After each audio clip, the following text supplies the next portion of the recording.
આજ રોજ લોકસભાના ઇલેક્શનમાં ફોર્મ પાછું ખેંચવા માટેનો છેલ્લો દિવસ હતો। 3 વાગ્યા સુધીનો સમય હતો। કોંગ્રેસ પાર્ટીના ઉમેદવાર અને એમના ડમી ઉમેદવાર એ બંનેના ફોર્મ રદ થયા હતા।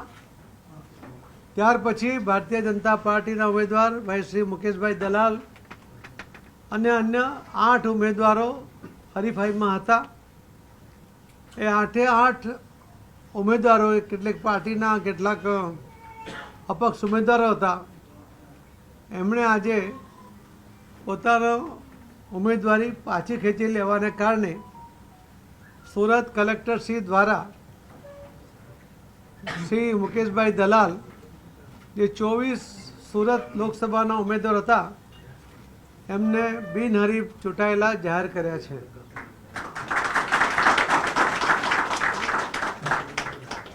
હું આપ સૌના માધ્યમથી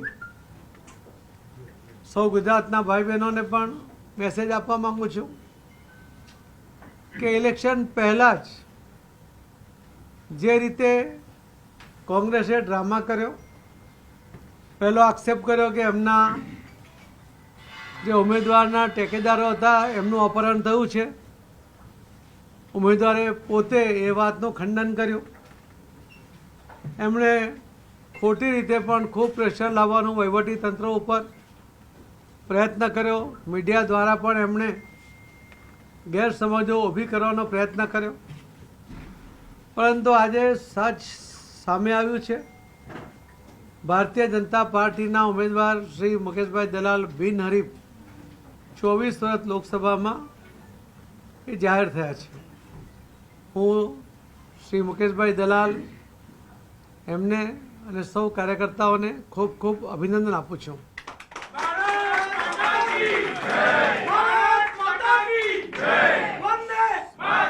સુરતની આ લોકસભાની સીટ એ 400 પારનો ભારતીય જનતા પાર્ટીનો જે લક્ષ્યાંક છે એની આ પહેલી જીત છે।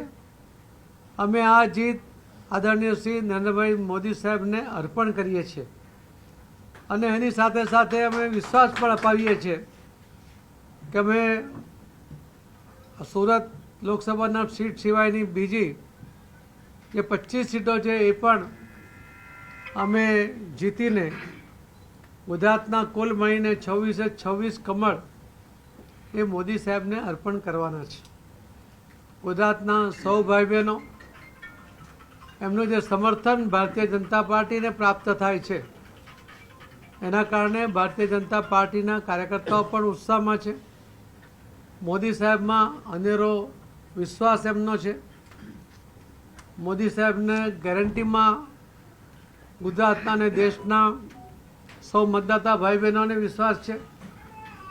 મોદી સાહેબે મુખ્યમંત્રી તરીકે ગુજરાત મોડલ ઊભું કર્યા પછી આ એક દેશનું પણ મોડલ લોકો સામે મૂક્યું છે કે વિકાસ શું હોઈ શકે, સર્વાંગી વિકાસની વ્યાખ્યા શું હોઈ શકે।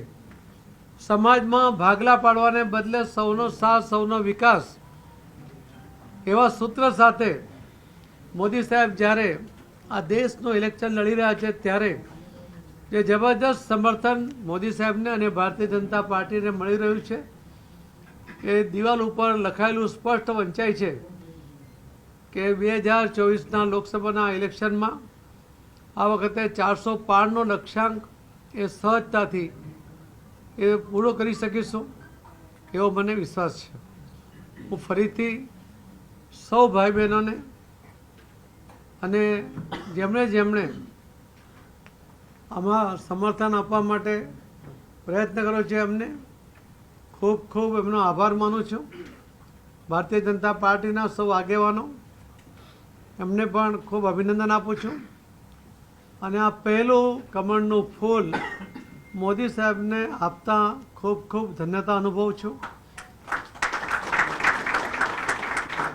અને વિશ્વાસ છે કે ભાઈ શ્રી મુકેશભાઈ દલાલ 4 વખત સ્ટેન્ડિંગ કમિટી ચેરમેન રહ્યા છે, 3 ટર્મ કોર્પોરેટર રહ્યા છે, અમને વહીવટી સૂઝ છે એના દ્વારા સુરત શહેર અને ગુજરાતના માધ્યમથી આ દેશના વિકાસમાં પણ એમનો અનેરો ફાળો ચોક્કસ રહેશે એવી એમની પાસેથી અપેક્ષા સાથે વિશ્વાસ વ્યક્ત કરું છું। सर, कांग्रेस कह रही है कि यह लोकतंत्र की हत्या है। मैंने कहा कि गलत फहमियाँ फैलाना है कांग्रेस का काम है।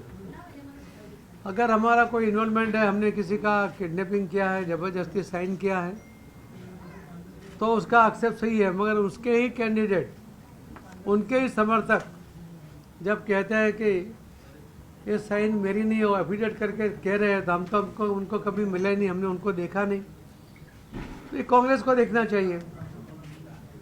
तो ये उनकी अपनी गलती या छुपाने के लिए ऐसी बात करते हैं। आज तक उन्होंने लोकशाही की हत्या की, उन्होंने कभी भी फेयर इलेक्शन लड़ा नहीं और लड़ भी नहीं सकते।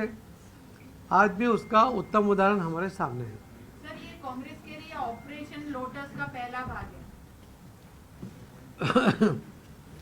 ऑपरेशन लोटस 400 सीट जीतने का काम कर रही है, उसके ऊपर काम कर रही है, और ये 400 सीट जब जीतेंगे तो वही ऑपरेशन लोटस होगा।